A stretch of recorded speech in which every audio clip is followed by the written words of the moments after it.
Hi, my name is Kelly Goad. I'm the clinical manager at Emerge Pediatric Therapy in Durham, and I'm a speech language pathologist as well. I want to talk today a little about pretend play, one of my favorite tools in my therapy tool belt. And I want to speak about specifically supporting language development through pretend play.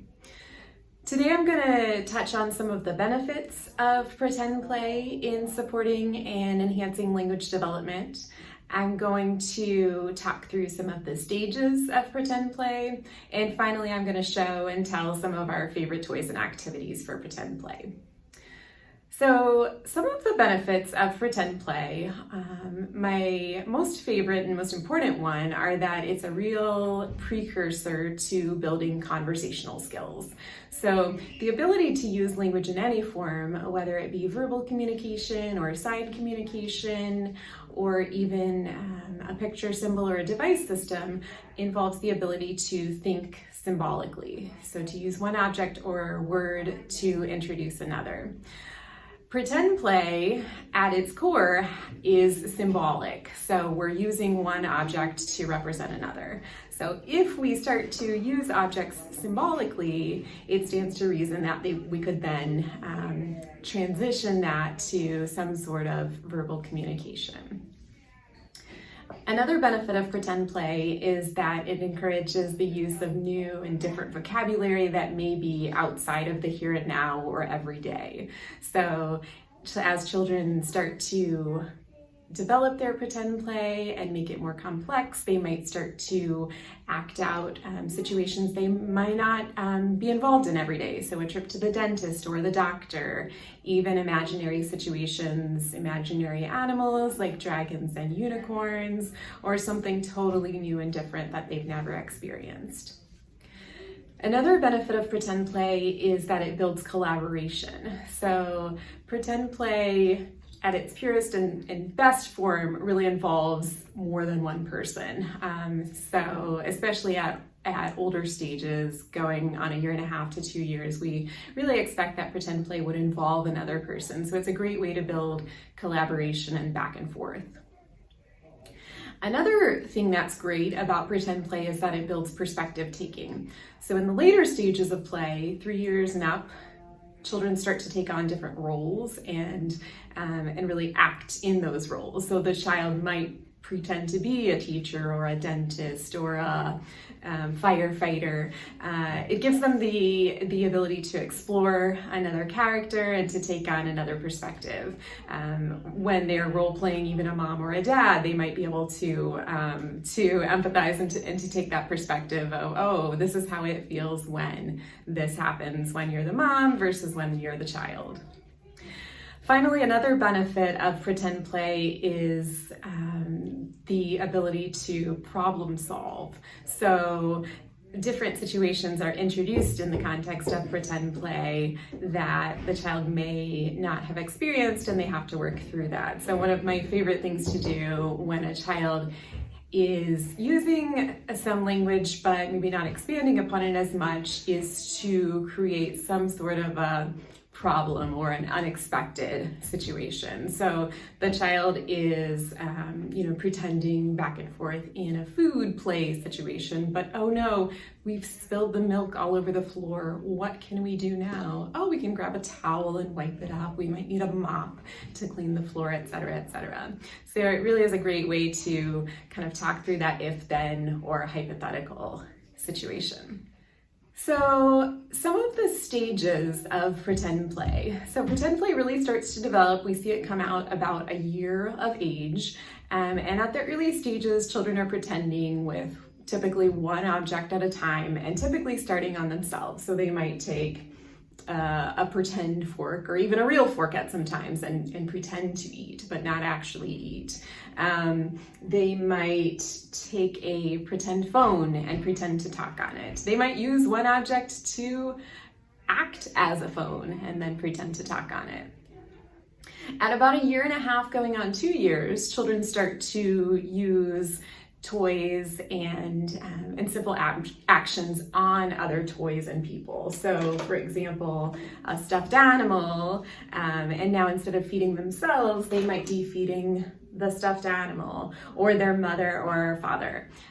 They might be, patting and comforting the stuffed animal or mom or dad in a pretend play situation.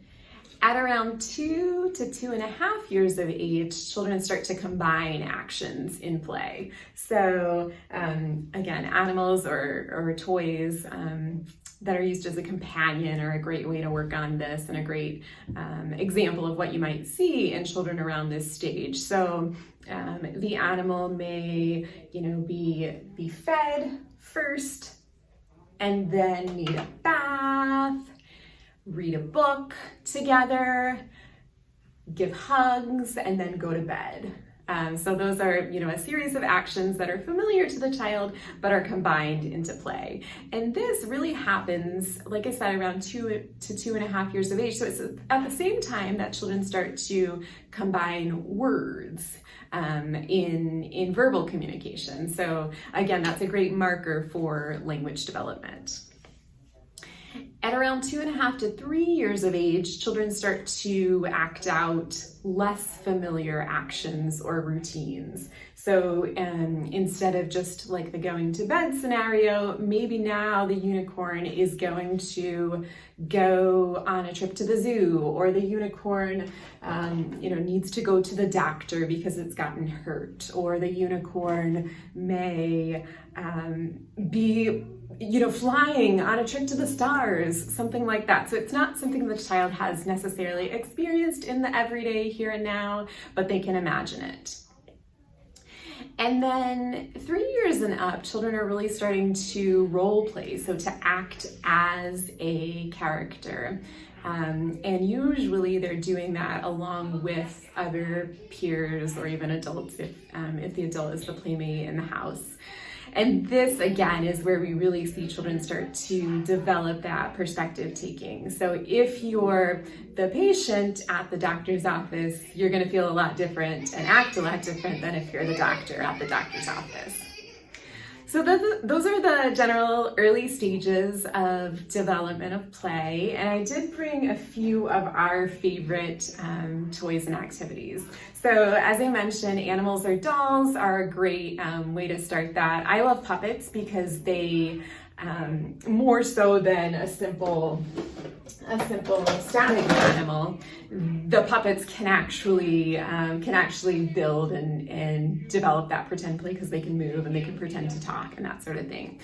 So those are great. We love little people, just simple characters that can interact in different scenarios. Little people, Fisher-Price makes tons of sets, like a bus, and we have a farm set, playground set, that sort of thing that can be kind of the basis for the start of the pretend play activity.